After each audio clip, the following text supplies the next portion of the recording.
students, welcome back in this YouTube lecture on Rabbi ben Ezra.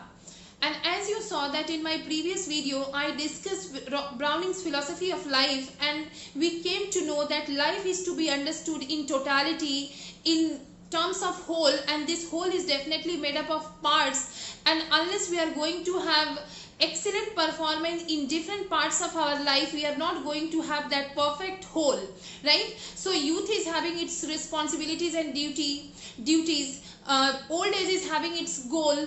In the same way, the life after this life is having its target and duty. The moment we are going to complete our target, our task assigned by Almighty, and the day we are going to pass the exam, definitely we will have our final and ultimate goal of life, and perhaps then we will be free from this, coming and going of the world. So as in Bhagavad Gita it comes that unless there is moksha, or unless there is liberation, right, we may take many births. So if we have got human life, as you notice in the previous stanzas of this poem itself, poet is highlighting value of this human life, that how other creatures, other insects, other species, they are lower in rank, they are lower in nature, and if you have got this human body, then you should definitely justify the task and the expectation of the human form of your existence.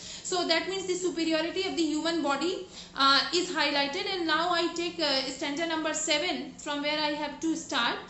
From thence a paradox which comforts while it mocks, shall life succeed in that it seems to fail? What I aspired to be and was not comforts me. A brute I might have been, but would not sink I this scale.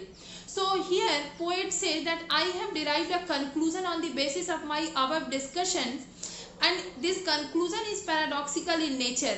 And the above discussions were that how when you approach or you make an attempt, you may have success and failure both. So poet says that important thing is your strive, your struggle, not your result. So goal is not important, right? In fact, you should understand the goal is your intention. So just as when I deal with the concept of hero, and I keep on referring that in tragedy, heroes are not meeting with their right kind of end, the end that is expected, but heroes are heroes because of their intention.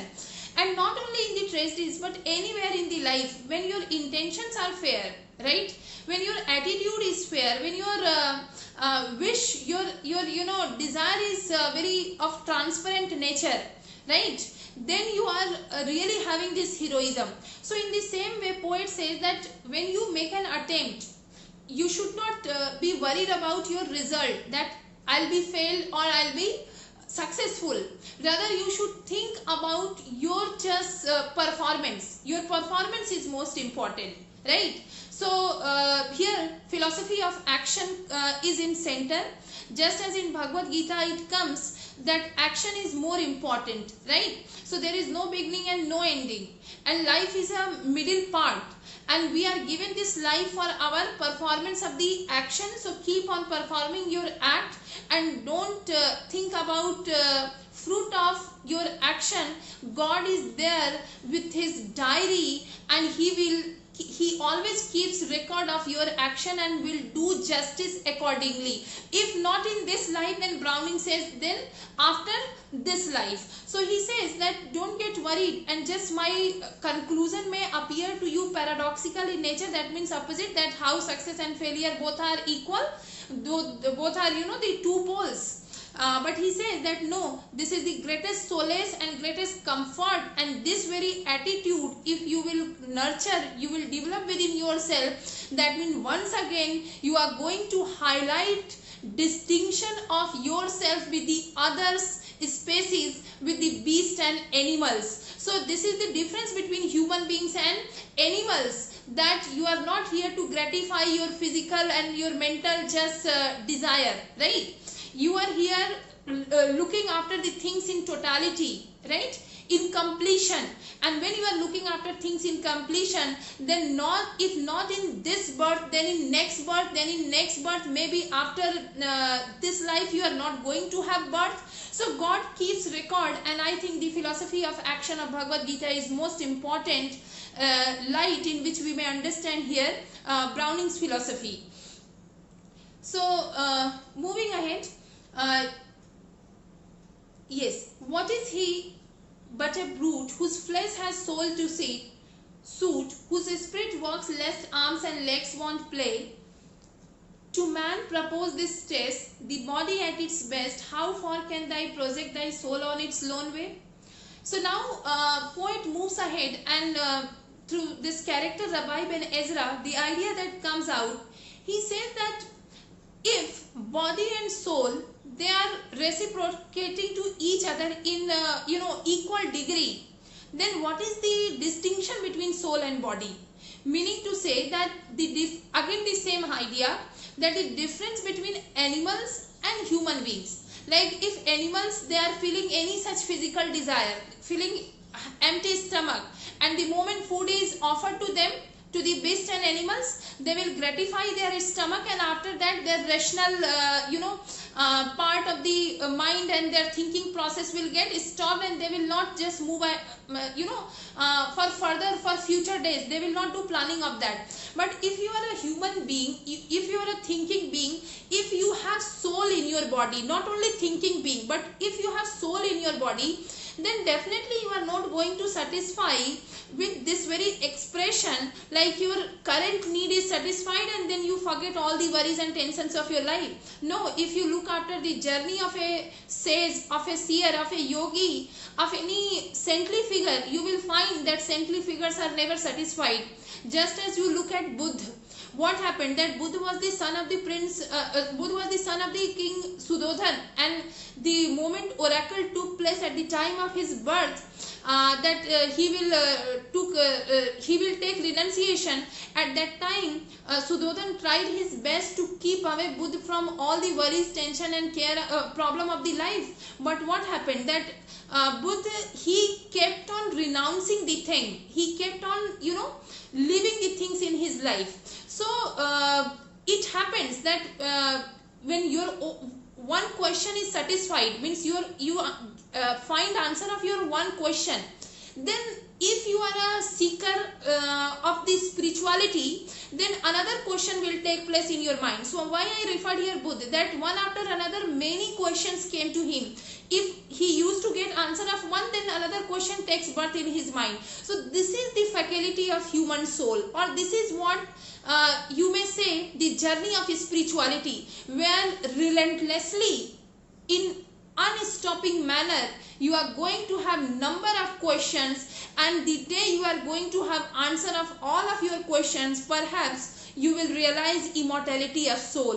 And this is the great distinction between human beings and animals. So poet here once again highlights the difference of the body and soul, and especially soul living in the human body has its own duties, and the one who is trying to reciprocate in equal degree to body and to soul, that means is not on the right track or not on the right path. So he says that soul must never fit to the body, rather and body is not at all it cannot dare to fit into the footsteps of the soul, means it cannot match with the soul. The body at its best, how far can thy project thy soul on its lone way? So it is impossible. But till date you are ignorant, you are mad after your body, you keep on decorating yourself, you keep on nurturing your physical appearance and physical self, and you do not think about that your inner and real self. So this is what Browning's philosophy of life. So when you are attempting question Browning's philosophy of life, take care of these ideas. A gift should prove their use, I own the past profuse, of power each side, perfection every turn, eyes, ears took in their dole, brain treasured up the whole, should not the heart beat once, how good to live and learn. So as the moment I started this lecture, I told you that every section of life, every part of life is having its duty and its role. So once again, Rabbi Ben Ezra, he instructs, to the unknown audience that in the past what I stated regarding body is true, but now what I am going to say about body, this is also true. Meaning to say that till the moment your soul is within your body is having its own religion, and the religion of body is divided into two forms, that is in the young age and in old age. So till date you are alive, you are born as child, you grow as young, and then definitely you are going to be old.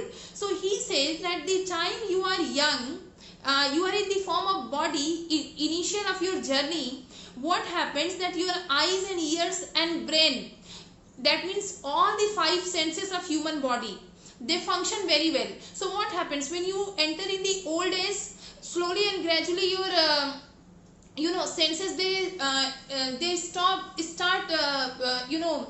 responding. Eyes they become weak, and ears also means things are not quite clearly audible. So these are the hints, or these are the indications through which you understand that the person is growing old. And sometimes in our Indian life and in our day-to-day lifestyle, we refer that getting deep, right? That means getting old, right? I think you are getting this point. So I take here the line. So poet highlights here that eyes, ears took in their dole, brain treasured up the whole. So whatever experiences this physical existence gathers at the time of youth, and it is actually content there in the brain.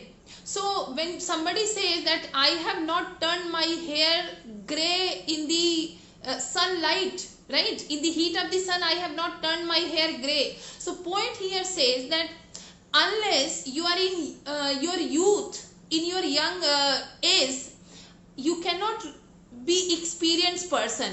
And this is how the moment you are in your young age, you must be like a child, you must live like a student, you must live like a person who is in job. So so many phases of life and so many experiences of life, and from this these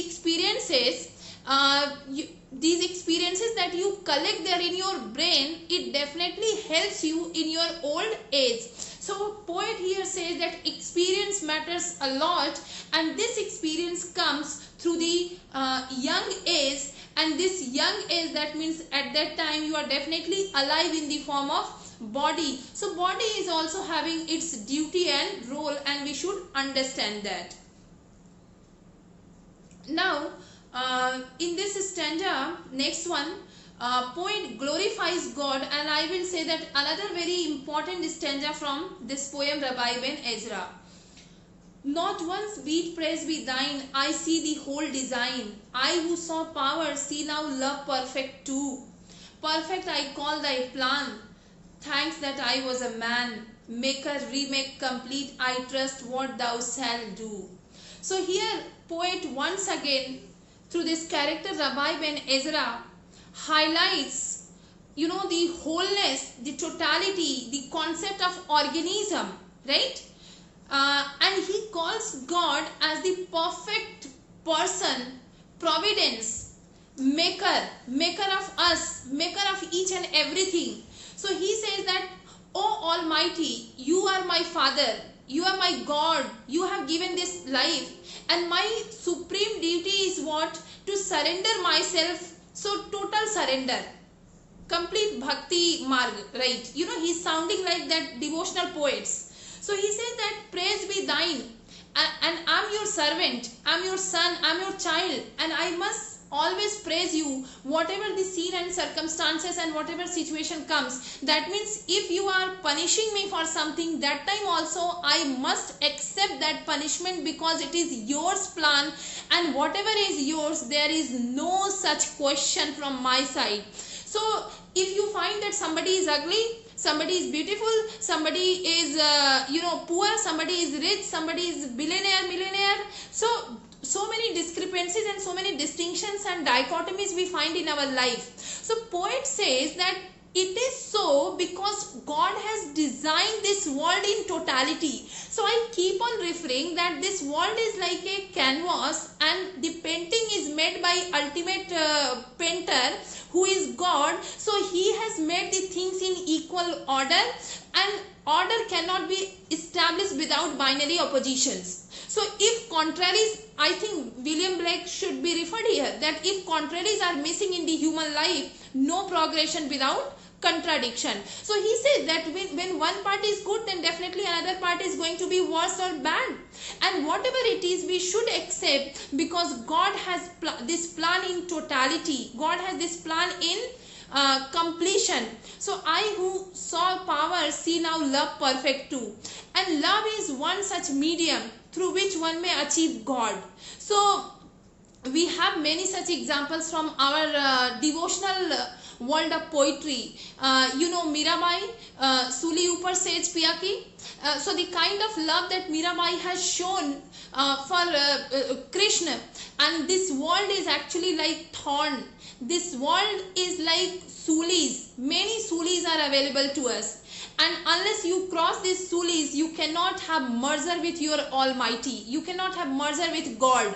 So this Mirabai example is the best example. Radha Krishna is there. So many such streams we find where through love you may conquer God. Even Ravan, who was the greatest worshipper of Lord Shiva, and he was having this boon and blessing, the most powerful person. Why? Because he conquered this blessing, like he got this blessing out of his love for Lord Shiva, right?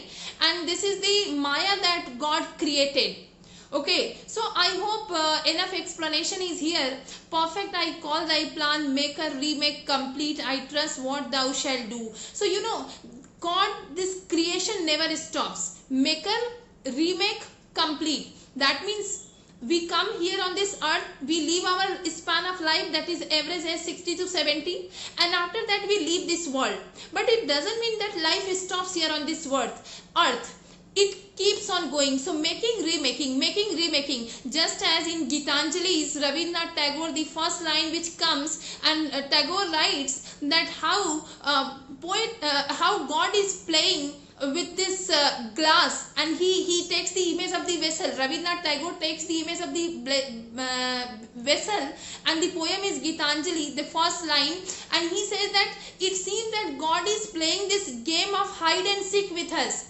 Body filled with soul, just as you take pani and pour it into the vessel, and just as you take water, I mean to say, Indian expression comes, and then you just pour it down, right? So in the same way, again and again, God is just playing like a child with us. He fills our body with the soul, and after certain time, this soul comes out of body. So just filling it and emptying it, filling it and emptying it. So this is how maker, remake, complete. Making, remaking, and the process is always complete. So never stopping order. So he said that I trust what thou shalt do. So God, whatever you do, I have complete faith in that, and I do not question that, and never ever I can dare to that. So I think through this stanza you can understand what kind of surrender, the devotional element, and other references which I gave in this slide you may do explanation.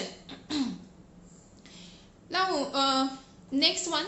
For pleasant is this flesh, our soul in its rose mesh, pulled ever to earth still yearns for rest. Would we some prize might hold, to map those manifold possessions of the brute, gain most we as we did best.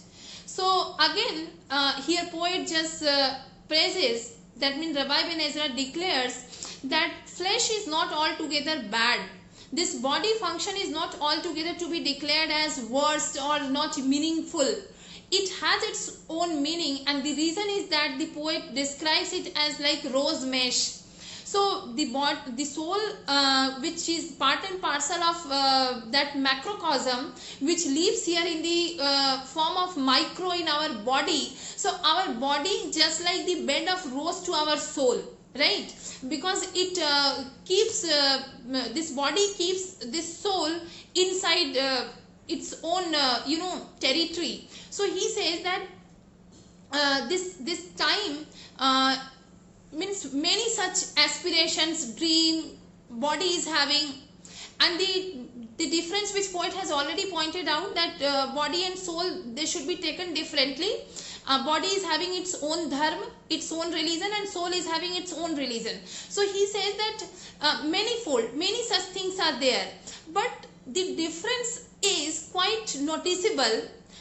Despite describing different duties of the body and soul, and time and again also poet highlights value or role of body or role of youth in our this achievement of the whole is that macrocosm. So he said that the kind of nature which we find in body, it shows possession. You know what, when you take possession over something, this is my own, this is yours, and this is mine. So Bhagavad Gita's fourfold vision, and in that fourfold vision of Bhagavad Gita, he talks about coming out of the dichotomy of I and you. So the day you are, means till the moment you are engaged and involved in this kind of me and yours, I and you dichotomy, that means you are not on the right track. Until date you are in the grip of your body, you are in the grip of this I. So the day you are going to understand the greatest mystery and burden of this life, that nothing is yours and nothing is mine, but here what, this is my property. I have one bungalow, I have this car, I have this kind of bank account, I am holding this much money in my account. But means naked we come and naked we go. With what we have come and with what we will go. Empty you and empty me, Buddhism, right? So I cannot, so the moment Yasodhara asked to Buddha that what will you give to me, he said that I cannot give anything to Yasodhara, right? I think I just mistake name in taking the name of wife of Lord Buddha. It was Yasodhara, not Vasudhara. So he says that empty me and empty you, I cannot give something to you and I cannot take something to you. Because whatever here, the luxury, pride, glory, 7 sins, we make 7 sins our friend. We keep on practicing, but we are not going to take anything with us. So poet here highlights that till the moment you are in the grip of body, you talk about possession. And this possession is the sign of your ignorance, your darkness, that you are still in the state of darkness. Otherwise you will come out of this you and me boundary. So moving ahead, let us not always say, in spite of this flesh today, I strove, made head, gained ground upon the whole. As the word wings and sings, let us cry, all good things are ours, nor soul helps flesh more, nor now then flesh helps soul. So here poet again gives a very different kind of practical idea. And I cannot say exactly practical Vedanta, but many such practical views are helpful in living life, right? Many such views are available to us, which may, if we follow them, they can help us in living our life beautifully. So here he says that neither we have to give primacy to body nor to soul. Rather both are equal. And how both are equal? That the moment soul is in the body and body goes through its duty, human body especially I should say, because time and again poet has made distinction between the ranks of the existing creatures, like beasts and animals and birds, they are lower in nature than human beings. So poet says that the moment we are human being, and if suppose we are following our body of being our religion of being human, then definitely we are contributing to our soul. In the same way, this soul living in the body, it contributes to the body also. How it contributes? Like the soul is bodiless, or soul is something that can be understood with the concept of zero, with the concept of nothingness, and soul is of no one. But the body in which it comes, that particular soul, and the identity it gives to that particular body, and suppose that the body is of Buddha or body is of Kabir, then this particular image is immortalized because of that soul. Actually, I want to indicate here with this example, Kabir, Buddha and many great figures, that how many people you remember from history. You remember those figures only from history who have done something distinct, who have done something unique in their life, who understood this very mystery of life, that soul is immortal. Otherwise, many seers, many yogis, but why repeatedly I take name of Buddha only, or Vivekananda I refer. Many people they used to address with this Namaste London and the Namaste whole world, but the power and energy that means living in that particular body, the function that soul did, and the way body held to that particular soul which was existing in that particular time in the name Vivekananda, right? So this very combination will lead us towards whole, WHOLE, whole. So poet says that don't blame to each other, neither to flesh nor to soul. Soul is not to be blamed, but not flesh is not to be blamed here. And he says that I strove, made head, gain ground upon the whole. And the moment there is complete rhythm between the activities of body and soul, only then whole will be obtained. So let us cry, all good things are ours, nor soul helps flesh more now than flesh helps soul. So both are helping to each other, and our target is just one, and that is our perfect whole. So in next videos I'll be able to cover remaining stanzas, and I think it will not take more than 1 hour, so 2 videos more. Thank you.